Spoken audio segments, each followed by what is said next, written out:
Les relations entre Moscou et Washington ne se contentent plus de gronder en coulisses, elles explosent désormais au grand jour.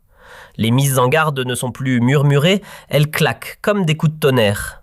Une nouvelle limite aurait été dépassée, et avec elle surgit la perspective d'un engrenage bien plus périlleux. Cette fois, le Kremlin ne contourne plus le sujet. Il pointe directement les États-Unis, les accusant d'avoir outrepassé le droit international en pleine mer. Au cœur de la tourmente, un tanker baptisé Marinara, devenu symbole d'un bras de fer diplomatique. Le ministère russe des Affaires étrangères a lancé un message sans détour. Cessez immédiatement.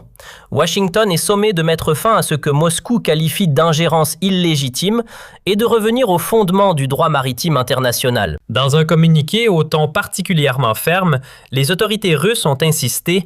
Elles exigent que les États-Unis respectent les principes essentiels régissant la liberté de navigation et qu'ils interrompent sans délai toute action considérée comme illégale visant le Marinara ou tout autre navire opérant légalement en haute mer. Le message ne s'arrête pas là.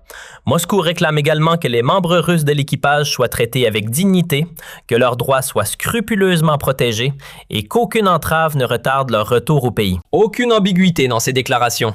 Le ton est sec, la tolérance semble épuisée. La Russie martèle qu'elle veut voir respecter les principes juridiques internationaux et exige la fin de ce qu'elle considère comme une pression injustifiée exercée par Washington. Cela vient après un autre avertissement brutal émis le 7 janvier. Un signe que le message de la Russie se durcit et ne s'adoucit pas. La confrontation n'est plus théorique. Les lignes sont tracées et les enjeux montent rapidement.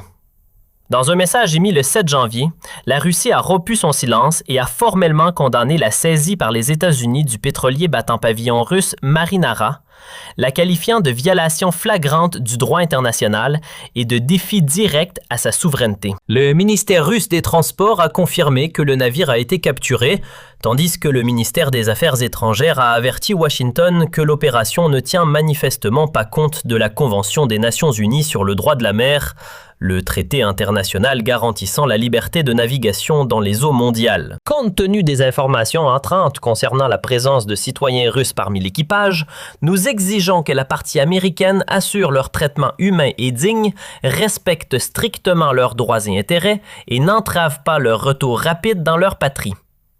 Des ressortissants russes font partie de l'équipage, a souligné le ministère, et Moscou surveille chaque mouvement de près.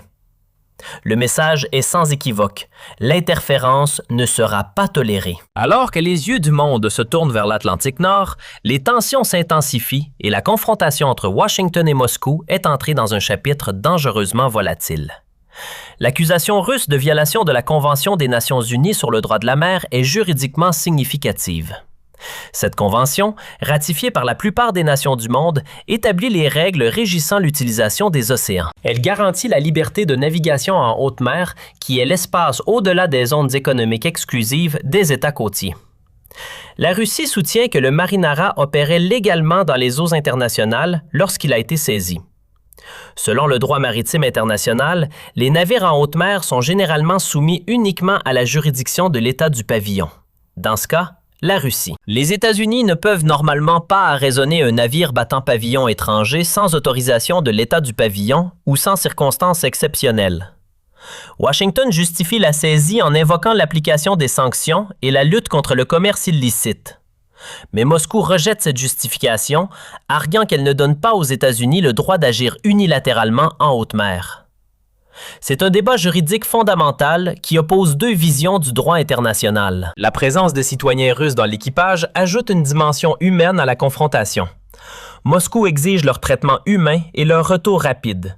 Cela suggère que la Russie considère l'équipage comme des otages potentiels ou, au minimum, comme des personnes dont les droits sont violés par la saisie du navire. Dans une confrontation maritime à enjeu élevé, l'armée américaine a confirmé qu'elle a pris le contrôle d'un pétrolier battant pavillon russe dans l'Atlantique Nord. Une opération motivée par des violations présumées de sanctions est menée après des semaines de surveillance silencieuse et de poursuites implacables à travers les mers ouvertes. Le navire MV Bella 1, également connu sous le nom de Marinara, a été saisi en vertu de l'autorité d'un mandat délivré par un tribunal fédéral américain. Selon une déclaration du commandement européen de l'armée américaine, le pétrolier a été intercepté après avoir été suivi par le garde-côte américain Monroe. L'opération a été menée en coordination avec le ministère américain de la Justice, le département de la Sécurité intérieure et le département de la guerre, récemment renommé, anciennement connu sous le nom de département de la Défense. Le commandement a confirmé que la saisie a eu lieu dans les eaux internationales de l'Atlantique Nord. Les responsables américains affirment que le Marinara fait partie d'une flotte fantôme utilisée pour transporter du pétrole pour des États sanctionnés, dont le Venezuela, la Russie et l'Iran. Le pétrolier aurait échappé à des tentatives antérieures des gardes-côtes américains visant à l'arraisonner en décembre, alors qu'il opérait dans les Caraïbes, et a ensuite traversé l'océan Atlantique. Selon Reuters, le navire s'était glissé à travers un blocus maritime américain plus large, ciblant les navires transportant du pétrole vénézuélien sanctionné. Sur les réseaux sociaux, le secrétaire américain à la Défense, Pete Hegseth, n'a pas laissé place au doute. Il a rappelé que le dispositif visant le pétrole vénézuélien frappé de sanctions, qu'il qualifie d'illégal, demeure appliqué sans exception sur tous les océans du globe. Autrement dit, aucune zone grise, aucune tolérance. Dans le même temps, 2 responsables américains ont confié à Reuters que l'intervention de mercredi ne relevait pas d'une simple opération administrative. Les gardes-côtes et les forces armées des États-Unis auraient été mobilisés directement pour mener la saisie. Du côté russe, la chaîne d'État RT a diffusé une version visuelle de l'événement.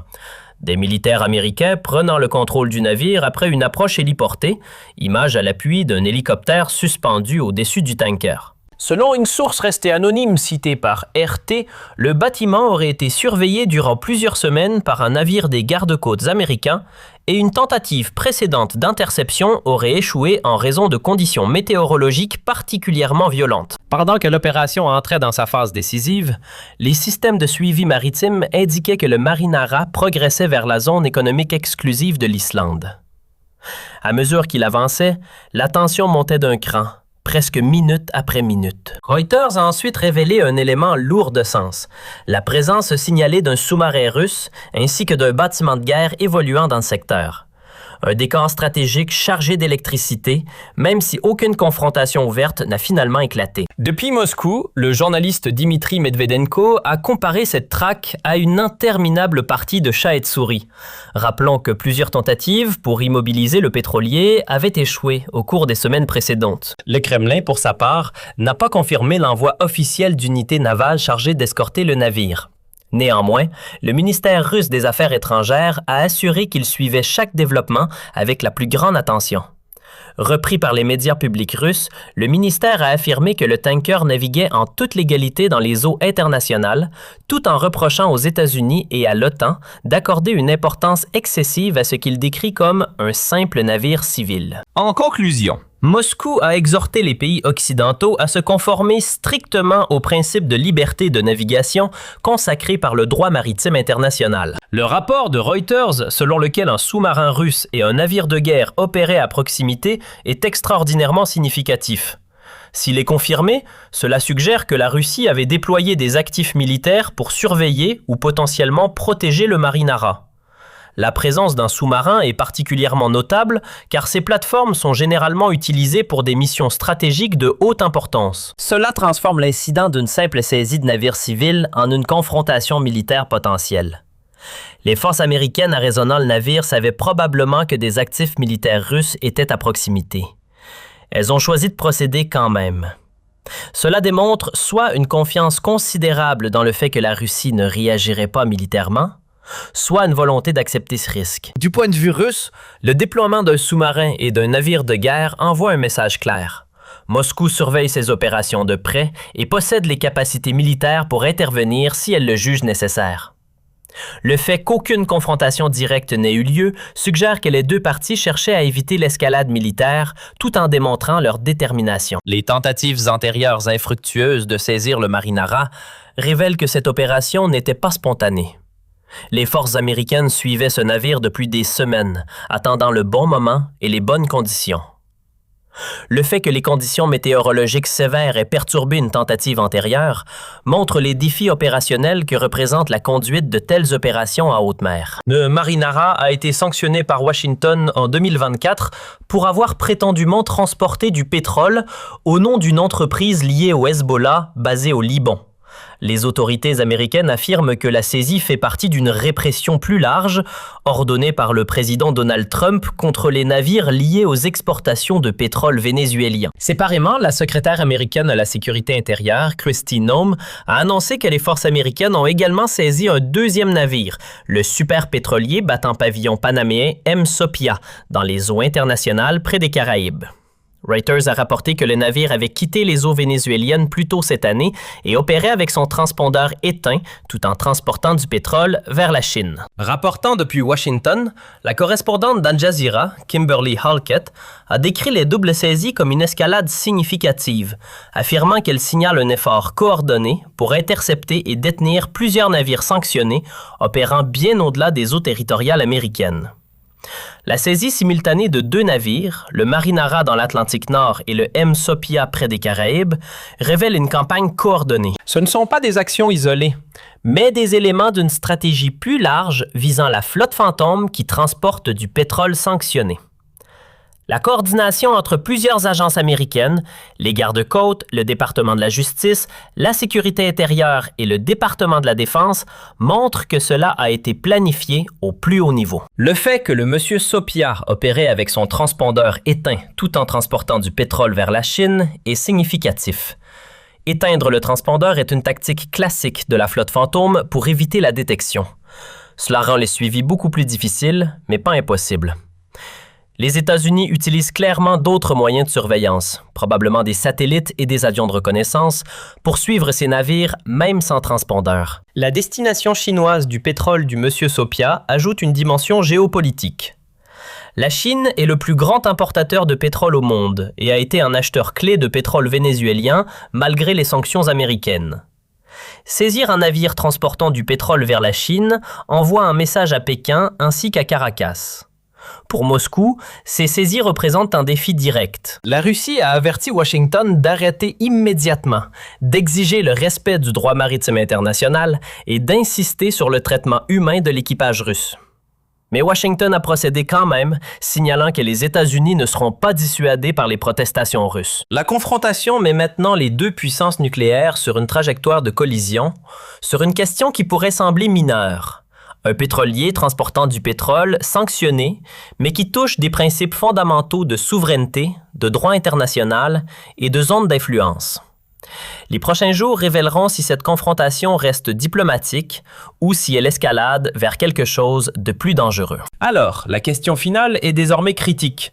Cette saisie marque-t-elle une nouvelle normalité en haute mer ou le point de départ d'un face-à-face direct entre deux puissances nucléaires?